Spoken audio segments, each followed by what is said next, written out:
गंगा का जलस्तर खतरे के निशान को पार कर चुका है। खतरे का निशान 71.26 मीटर। गंगा का स्तर इससे ऊपर 3 सेंटीमीटर प्रति घंटे की रफ्तार से बढ़ रहा है जलस्तर।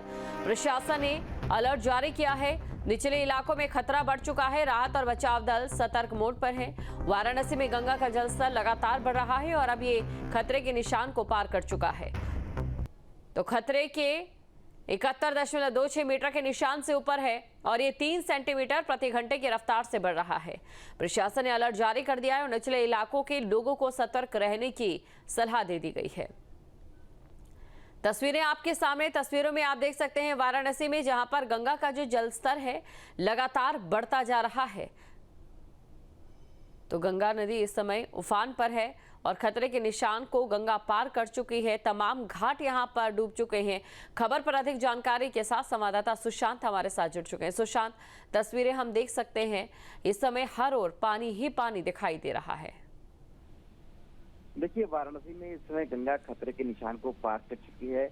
71.262 जो खतरे का निशान है वो पार करके 71.268 तक गंगा पहुंच चुकी है और गंगा के जलस्तर में बढ़ोतरी जारी है। हालांकि देखा जा रहा है कि आने वाले 48 घंटे में उम्मीद कर रहे हैं लोग कि गंगा का जलस्तर कम होना शुरू हो सकता है। पर जिस तरीके से गंगा खतरे के निशान को पार की है तो हर घाट डूब चुके हैं। घाट के किनारे इतने मंदिर थे वो डूब चुके हैं।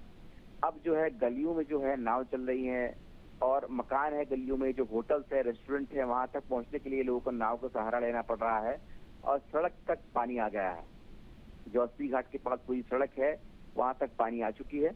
अब आगे का रास्ता ये है कि एडमिनिस्ट्रेशन को इस पर काफी सावधानी बरतनी होगी। जैसा कि कल प्रधानमंत्री ने भी साफ निर्देश दिए हैं, मुख्यमंत्री ने भी बैठक करके निर्देश दिए हैं कि आने वाले दिनों में यानी कि 48 घंटे बाद भी अगर पानी बढ़ता है तो इसका ओवरफ्लो होगा सीवेज सिस्टम से भी, और जब सीवेज सिस्टम से ओवरफ्लो होगा तो रिहायशी इलाके में जो कॉलोनियां हैं वहां पर इसका असर देखा जाएगा, क्योंकि वहां पर पानी ओवरफ्लो होगा। साथ ही गंगा में अगर पानी बढ़ा है तो वरुणा नदी में भी इसका असर होगा। तो वरुणा नदी में भी तटवर्ती इलाके हैं, जो बुनकर बहुल्य इलाके हैं, वहां पर भी मुश्किलें बढ़ेंगी। तो आने वाले जो 48 घंटे हैं उस पर बहुत ज्यादा निर्भर करता है कि अगर वहां तक पानी बढ़ता है तो फिर मुश्किलें जो है रिहायशी इलाके में बढ़नी शुरू हो जाएंगी। बिल्कुल सुशांत, और इसी के साथ तस्वीरें हम लगातार यहाँ पर देख रहे हैं। इस समय पर्यटन तो पूरी तरह से ठप रहा होगा।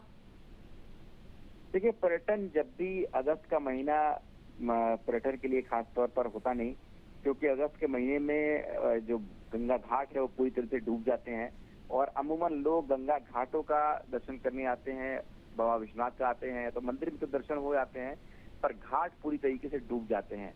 और घाटों के डूबने से जो वाराणसी की खूबसूरती है, जो गंगा के घाट हैं 84 घाट, उसे लोग दर्शन नहीं कर पाते और नौका विहार तो बिल्कुल नहीं हो पाता, क्योंकि पूरी तरीके से हर एक बोट को बंद कर दिया गया है। मोटर बोट भी बंद है, क्रूज भी बंद है, यहाँ बिल्डर भी बंद है।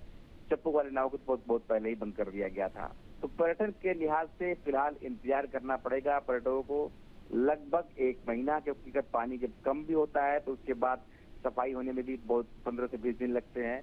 तो पर्यटन फिलहाल जो है सितंबर के अंतिम तक पर्यटन की संभावनाएं जो है कम हो गई हैं, क्योंकि गंगा घाट पूरी तरीके से डूब गए हैं। हालांकि कुछ लोग गंगा के इस उफान और रुद्र भरे चेहरे को भी देखने के लिए आते हैं कि गंगा पानी पूरी तरीके से सड़क पर आता है या घाट डूब जाते हैं तो कैसा लगता है, पर उसके लिए बहुत ज्यादा मौका नहीं है, क्योंकि आगे नहीं जाने दिया जा सकता, क्योंकि किसी को भी गंगा में डूबने से हादसा हो सकता है। तो फिलहाल मुश्किलें बढ़ रही हैं, पर 48 घंटे आने वाले दिनों में काफी अहम होंगे। अगर पानी कम होता है तो जनजीवन थोड़ा सामान्य हो सकता है और पानी बढ़ता है तो फिर रियासी इलाके में भी दिक्कतें सामने आ सकती हैं।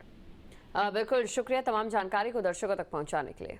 जहां भक्ति है हर शब्द में, कथाओं में छुपे हैं दिव्य रहस्य और ज्योतिष देता है जीवन को दिशा। धर्म से जुड़ी हर बातों को जानने के लिए हमारे चैनल स्तुति को सब्सक्राइब करें।